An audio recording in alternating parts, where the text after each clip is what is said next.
You will hear people talking in 8 different situations. For questions 1 to 8, choose the best answer, A, B or C. Question 1. You hear a woman talking about people of different nationalities.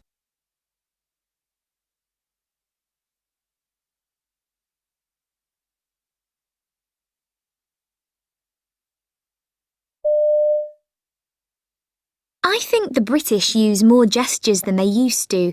It may be partly because we come into contact with other nationalities more often than in the past, on foreign holidays or when we see foreigners on television. I think we've got used to seeing people gesturing and we've started doing it ourselves. I remember when I was a child, I thought anyone who moved their hands and arms about when they were talking was very odd. Now I'd say it's much more common. Question 2. You hear someone being interviewed about learning a language.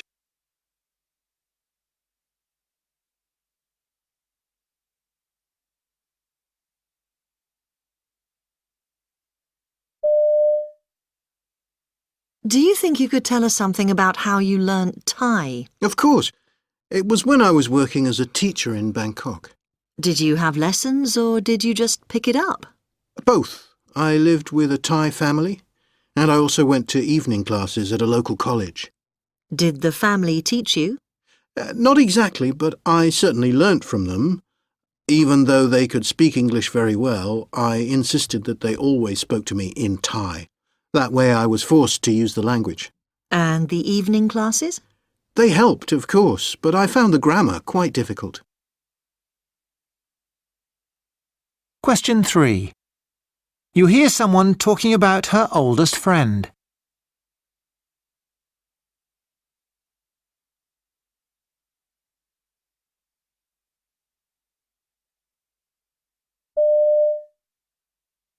I've known Maggie since we were at school together.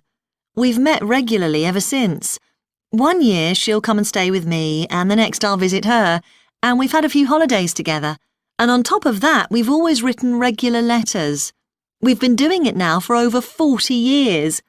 We've only ever missed a couple of letters, once when I was away on holiday, and once when Maggie was in hospital having one of her children. We've thought about changing to the phone or email, but there's something very special about writing old-fashioned letters. Question 4. You overhear 2 friends talking about an interview.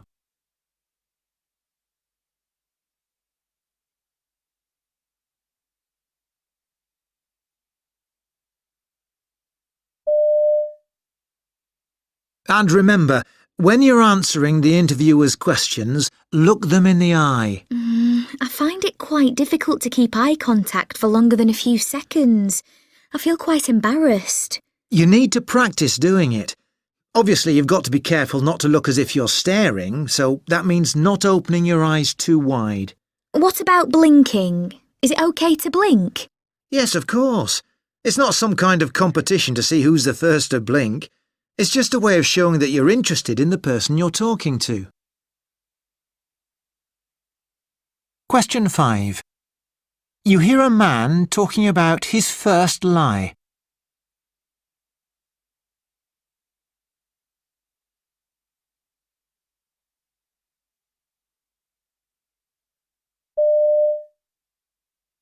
I wouldn't say I'm a particularly honest person. It's just that I'm just not very good at lying. I can still remember the first lie I ever told. I was about 6 at the time. I had some medicine for a sore throat and I hated the taste of it. My mother promised she'd take me shopping as soon as I'd had this horrible medicine, so I hid the medicine at the back of a cupboard and told my mother I'd taken it. About 5 minutes after we got back from the shops, my mother found it. She wasn't angry, just really upset. I'll never forget the look on her face. Question 6. You overhear a conversation between 2 people.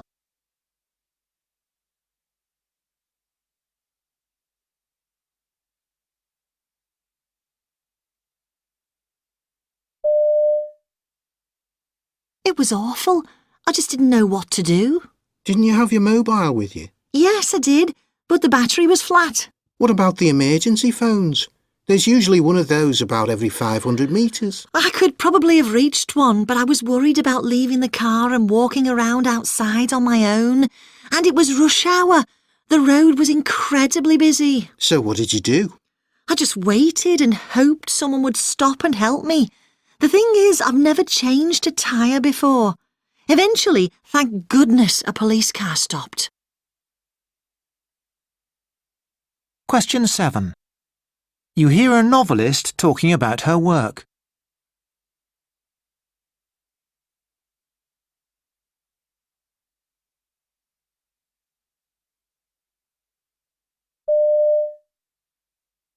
I took early retirement from work because of illness and decided to do a course in creative writing at our local university. It was just for fun, really, and to keep myself occupied. I never thought I'd get anything published. The course lasted 2 years, and towards the end, they invited a number of literary agents to meet us. During the second year, I wrote the first draft of a story connected with my family, and one of the agents seemed interested. We met a couple more times, and he decided to take me on. And the rest, as they say, is history. My second novel's coming out next month.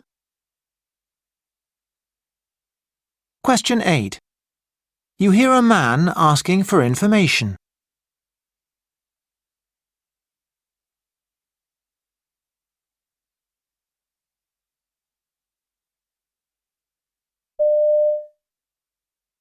We're open every day except Sundays. OK, and how do I become a member?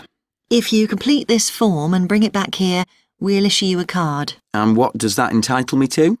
It allows you to use all of our facilities and to take out 3 books at a time for up to 2 weeks. And can I access the internet here? Yes, we have a computer suite on the first floor. Great. And how much is all this? At the moment, there's no charge if you live locally, but there may be a fee for internet usage in the future. Thank you very much.